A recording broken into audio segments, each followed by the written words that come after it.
Assalamualaikum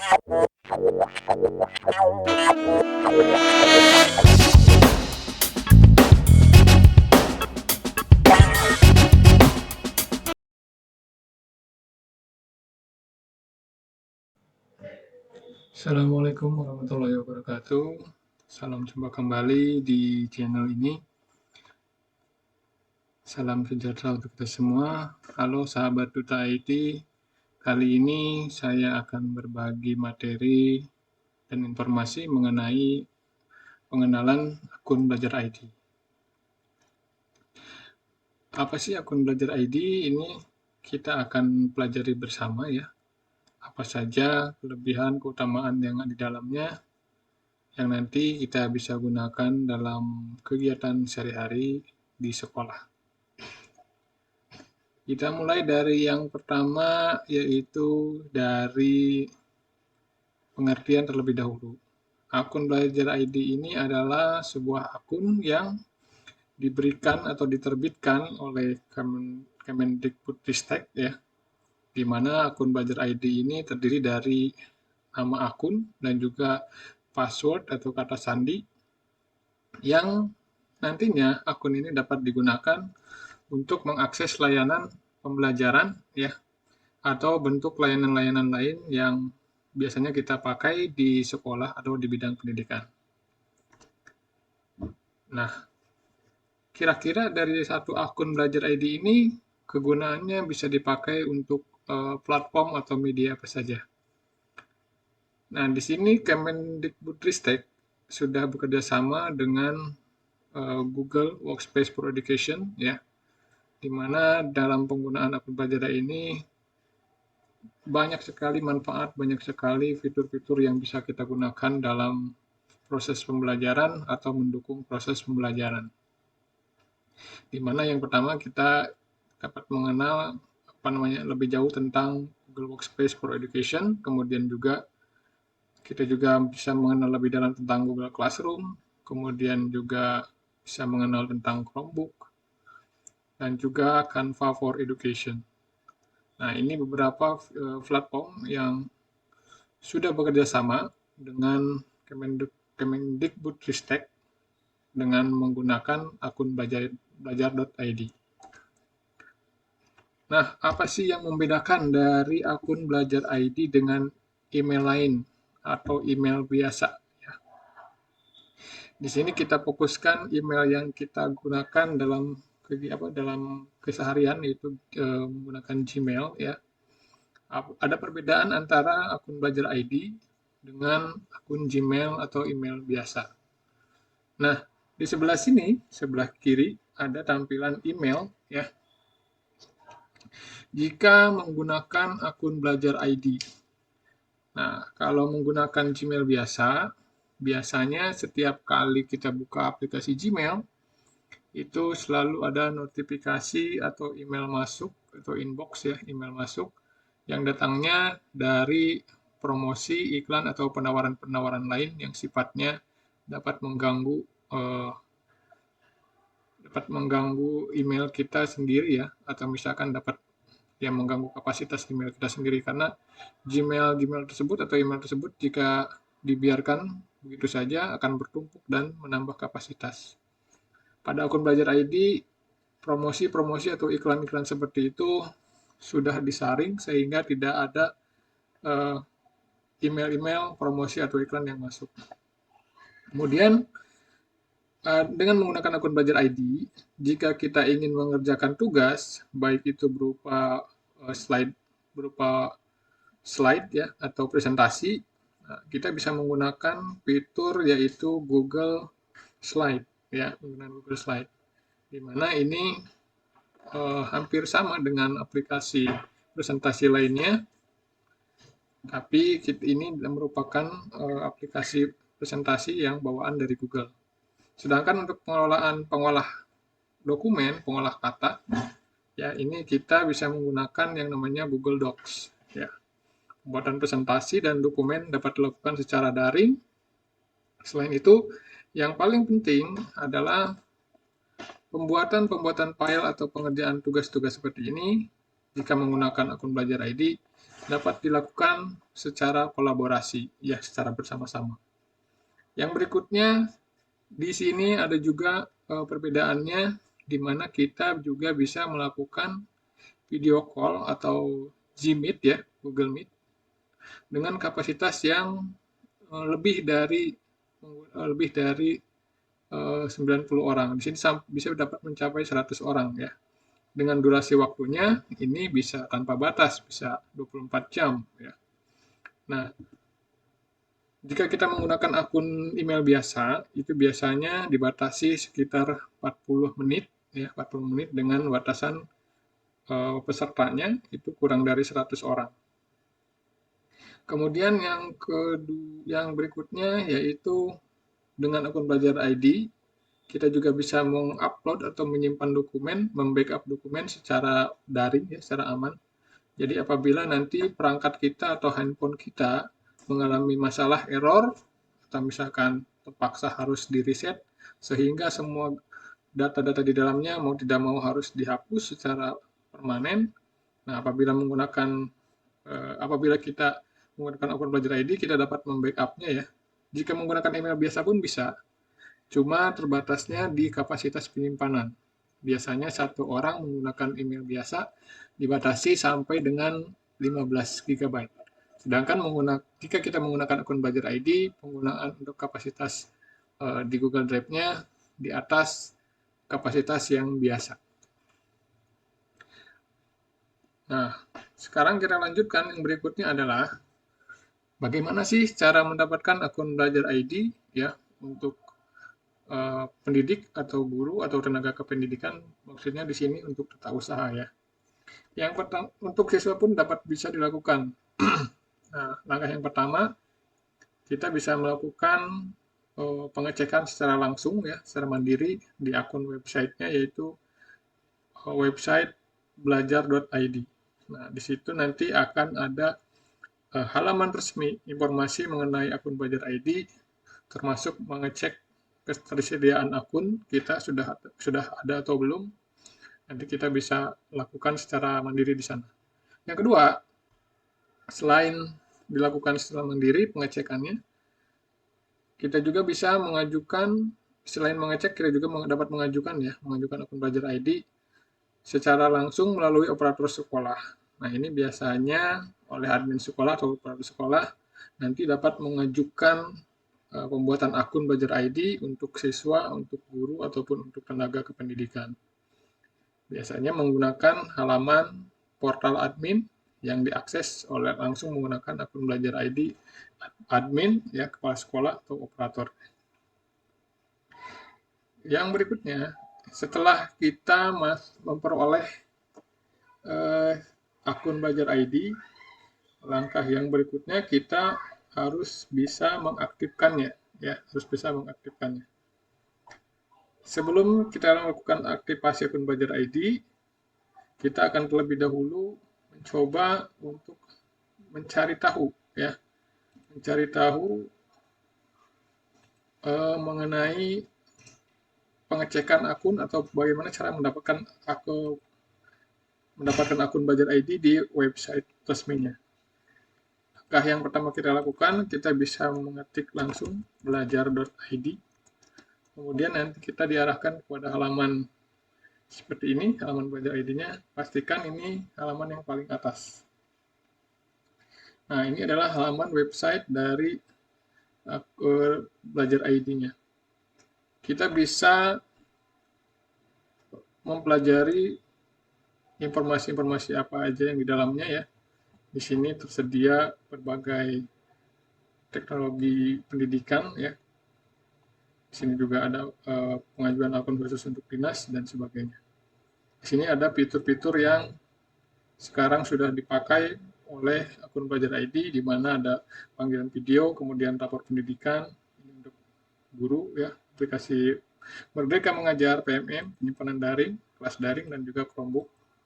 Ya, ada presentasi, kemudian dokumen dan juga formulir daring, pengolah angka, rumah belajar, dan juga Canva. Nah, ini langkah awal untuk mendapatkan akun Belajar ID. Yang pertama, kita pastikan dulu ketersediaan akun yang kita miliki di lingkungan sekolah. Nah, kedua adalah dapatkan detail akunnya. Kemudian yang ketiga, periksa ini detail akunnya di email pribadi kita.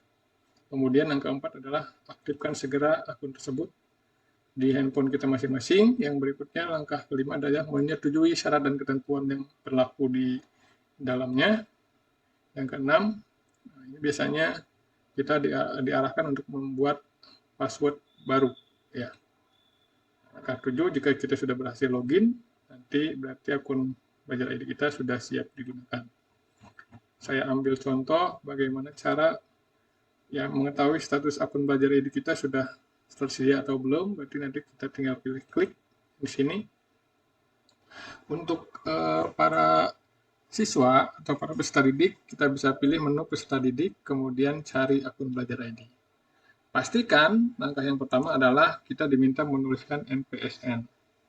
Ini adalah nomor pokok sekolah nasional. Silahkan tanyakan nomor pokok sekolah nasionalnya kepada Bapak Ibu guru atau misalkan kepada operator sekolah. Sini saya akan contohkan NPSN punya sekolah yang ada di sini. Kemudian jika sudah, jangan lupa dimasukkan nama lengkapnya, ya, nama lengkapnya, kemudian tanggal, bulan, dan tahun sesuai dengan data yang tersedia yang sudah terupdate di Dapodik. Pastikan data yang di sini sesuai namanya, tanggalnya sesuai dengan ada data yang tersedia di Dapodik. Karena jika di sini tidak sesuai, biasanya hasilnya tidak akan muncul dengan baik hasilnya. Contoh, misalkan di sini saya akan coba masukkan nama saya, kemudian kita masukkan tanggal lahir kita. Jangan lupa tadi ya harus sesuai di sini, kemudian kita klik selanjutnya. Ya. Nah, contohnya seperti ini. Jika data kita memang di Dapodiknya bermasalah atau tidak sesuai, biasanya akan muncul laporan seperti ini. Kami belum menemukan akun Belajar ID Anda. Ya. Nah, pastikan jika memang di cara ini tidak berhasil, berarti nanti kita bisa ajukan melalui admin sekolah. Baik, kita lanjutkan.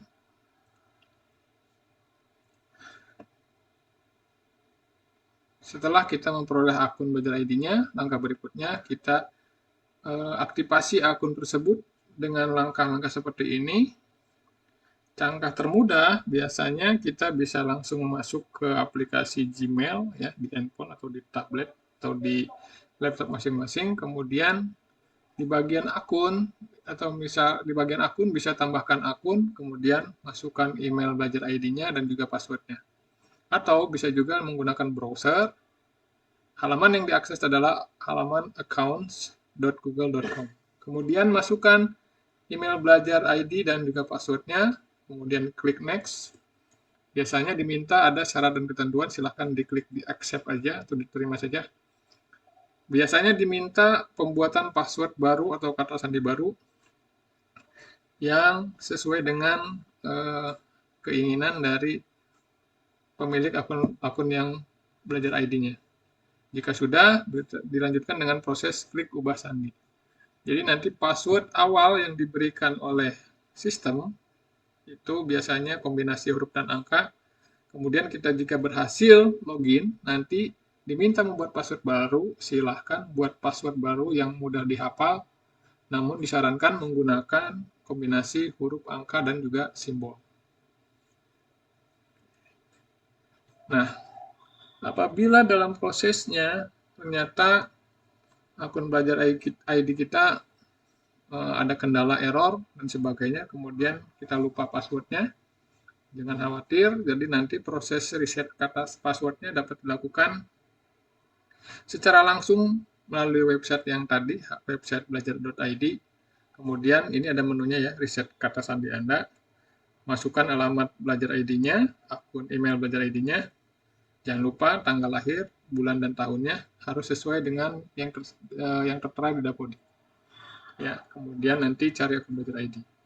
Nah, nanti biasanya pada kotak dialog ini ada permintaan untuk memasukkan email pribadi dan juga nomor HP. Email pribadi dan nomor HP ini harus sesuai dengan yang ada di Dapodik, ya, yang sesuai yang dimasukkan di Dapodik. Karena jika tidak sesuai, nanti permohonan reset passwordnya tidak berjalan dengan lancar. Nah, tidak berjalan dengan lancar, nanti notifikasi kemungkinan pengiriman emailnya atau reset passwordnya itu nanti tidak akan masuk ke nomor HP atau email yang dimasukkan. Nah, jika nanti memang dalam proses HR ini tidak berhasil, nanti bisa melakukan reset passwordnya langsung melalui admin sekolah atau operator sekolah. Nah, ini adalah beberapa fitur yang terdapat di akun belajar.id atau juga ini bisa dikenal juga dengan Google Workspace for Education, ya. Platform yang digunakan di akun belajar.id adalah Google Workspace for Education. Ini platform atau media yang disediakan langsung oleh Google, di mana di dalamnya fitur-fitur di dalamnya lebih lengkap, ya. Berbeda dengan akun Gmail biasa, namun di sini lebih lengkap dengan fitur-fitur dan tool-tool yang ada di dalamnya lebih dapat dimanfaatkan dan dimaksimalkan. Yang pertama di sini bisa menggunakan Gmail dengan aman, kemudian penyimpanan datanya kita bisa lakukan di Google Drive. Berbagi data, berbagi informasi bisa menggunakan Gmail. Kemudian apabila kita melakukan pembelajaran secara daring, kita bisa menggunakan Google Classroom. Kita juga dapat belajar bersama secara daring, ya, dengan menggunakan papan tulis digital, ya, di Google Jamboard, atau kita juga bisa membuat presentasi secara kolaboratif di Google Slide. Bisa juga kita mengikuti ujian, ya, atau membuat ujian dengan Google Form, atau survei bisa menggunakan Google Form. Kemudian yang terakhir, mohon maaf, ada satu lagi, kita bisa membuat dokumen administrasi, ya, atau tugas. Mungkin untuk siswa adalah pembuatan tugas presentasi bisa menggunakan Google Slide. Untuk siswa membuat tugas narasi, ya, narasi atau teks ini laporan bisa menggunakan Google Docs. Jika sifatnya laporan yang menggunakan angka, berarti nanti bisa menggunakan Google Sheet. Nah, apabila siswa ingin berkolaborasi, berdiskusi secara daring di rumah, misalkan pada malam hari mengerjakan tugas kelompok, bisa juga menggunakan Google Meet. Nah, perbedaan dari akun belajar ID tadi seperti yang saya sampaikan, ya. Yang jika kita menggunakan Gmail lebih aman, bebas iklan, ya. Kemudian biasanya akan ada update terbaru mengenai akun belajar ID-nya langsung disampaikan di sana. Jika kita menggunakan Google Meet, durasi waktunya lebih lama, kemudian juga biasanya terintegrasi dengan Gmail dan Google Chat, ya. Kemudian di menu pencarian di Google Search, di situ sudah tersedia filter konten eksplisit. Biasanya ini untuk filter penyaringan konten-konten yang sifatnya dapat membahayakan user atau pengguna. Kemudian di Google Drive ada fitur yang namanya fitur berbagi, ya, yaitu fitur share drive atau drive bersama. Jadi nanti kita bisa berbagi file, berbagi dokumen, itu menggunakan Google Drive akan lebih mudah, akan lebih nyaman, ya. Jadi nanti akan tersinkronisasi dengan baik. Yang berikutnya, nah, untuk penggunaan Google Classroom, apabila menggunakan Google akun Belajar ID, ada mode terkunci, ya, dan juga ada menu wali murid. Jadi nanti wali murid bisa dilibatkan di akun Belajar ID-nya. Nah, ini masih dari Google Workspace for Education, ya. Nah, di sini ada penjelasan pengelolaan email dan data, login dengan Gmail lebih aman. Penyimpanan data ini bisa mencapai 100 terabyte untuk satu domain. Maksudnya ini bukan satu akun siswa dapat 100 terabyte, bukan, tapi kapasitas maksimal dalam satu domain itu dalam satu lingkungan sekolah bisa mencapai 100 terabyte. Kalau untuk biasanya untuk satu akun guru itu maksimalnya bisa mencapai 100 GB. Kemudian pengelolaan data, di sini kita bisa berbagi materi menggunakan Google Slide, data dan laporannya bisa juga menggunakan Google Docs dan juga Google Sheet. Pembelajaran hybrid ya, ini kita jadi bisa mengkombinasikan pembelajaran secara luring dan juga daring menggunakan video call, menggunakan Google Meet, dan juga dapat berinteraksi menggunakan papan tulis daring menggunakan Jamboard. Untuk pengelolaan kelasnya, kita bisa menggunakan Google Classroom, dan pengerjaan asesmen atau ujian, kita bisa menggunakan Google Form, dan juga pengerjaan proyek, ya. Terlebih untuk sekolah penggerak, jika kita ingin membuat tugas proyek, kita dapat menggunakan Google Slide.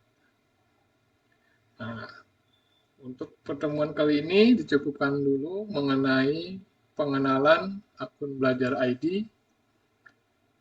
Atas perhatian dan atas waktu yang diberikan, saya ucapkan terima kasih. Mohon maaf apabila ada kekurangan. Saya akhiri. Wabillahi taufiq wal hidayah.